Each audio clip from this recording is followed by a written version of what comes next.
कौन है वो ट्रांसजेंडर जिसके पिता ने जीते जी कर दिया था अंतिम संस्कार, जिनके जीवन पर बनी वेब सीरीज। जल्द एक वेब सीरीज आने वाली है जिसका नाम है ताली, जिसमें लीड रोल में सुष्मिता सेन नजर आएंगी।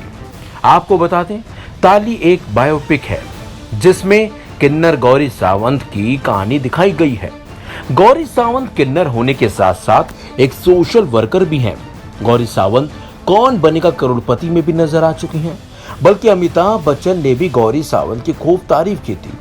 चलिए आज हम आपको अपनी इस वीडियो में गौरी सावंत की पूरी कहानी बताते हैं, बल्कि हम आपको अपनी इस वीडियो में ये भी बताएंगे कि आखिर गौरी की जिंदगी में क्या और कैसे बदलाव आए। बताया जाता है गौरी सावंत ने अपनी जिंदगी में बहुत दुख झेले और काफी स्ट्रगल भी किया। आपको जानकर हैरानी होगी कि गौरी सावंत के पिता ने उनका जिंदा रहते हुए ही अंतिम संस्कार करवा दिया था। किन्नर गौरी सावंत मुंबई के दादर में एक मराठी परिवार में जन्मी थी। उनके माता पिता ने उनका नाम गणेश नंदन रखा था। गौरी सावंत जब 7 साल की थी तभी उनकी मां की मौत हो गई थी। उन्हें दादी ने पाल पोस कर बड़ा किया। गौरी सावंत के पिता एक पुलिस अफसर थे। गौरी सावंत को अपनी सेक्सुअलिटी के बारे में पता था, लेकिन वो चाहकर भी पिता को बताने की हिम्मत नहीं कर पाए। स्कूल में भी सारे बच्चे गौरी का मजाक उड़ाते थे और बहुत ही भद्दे कमेंट भी करते थे, और गौरी सावंत धीरे धीरे लड़कों की तरफ आकर्षित भी हो रही थी। उन्हें तब ये नहीं पता था कि गे होने का क्या मतलब है, लेकिन गौरी सावंत गुपचुप अपनी दादी की साड़ियां पहनकर सजती संवरती थी। हालांकि स्कूल में तो गौरी सावंत ने जैसे तैसे स्थिति को संभाल लिया था, लेकिन जब कॉलेज जाने की बारी आई तो मुश्किलें खाली हो गई। गौरी सावंत के परिवार ने कभी भी उनकी सेक्सुअलिटी को स्वीकार नहीं किया। गौरी सावंत भी अपने परिवार और पिता की शर्मिंदगी का कारण नहीं बनना चाहती थी। इसी वजह से उन्होंने अपना घर ही छोड़ दिया। तब गौरी सावंत की उम्र महज 14 से 15 साल थी।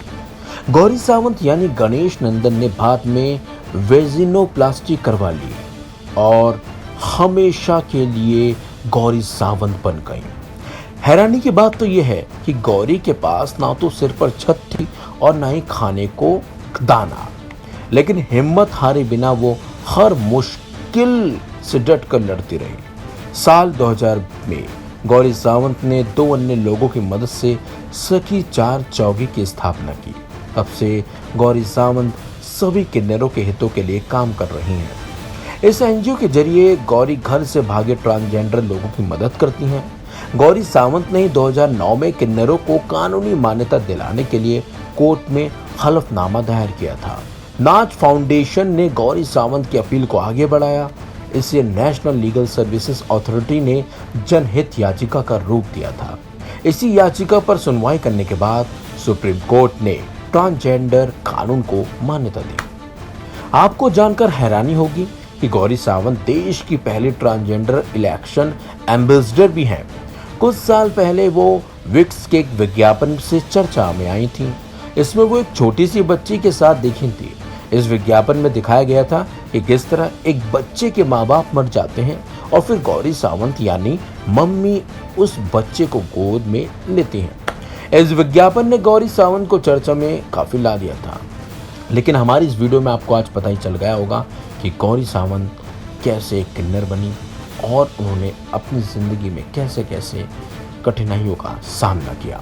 ऐसी ऐतिहासिक और रोमांचक खबरों को देखने के लिए देखते रहिए वन इंडिया।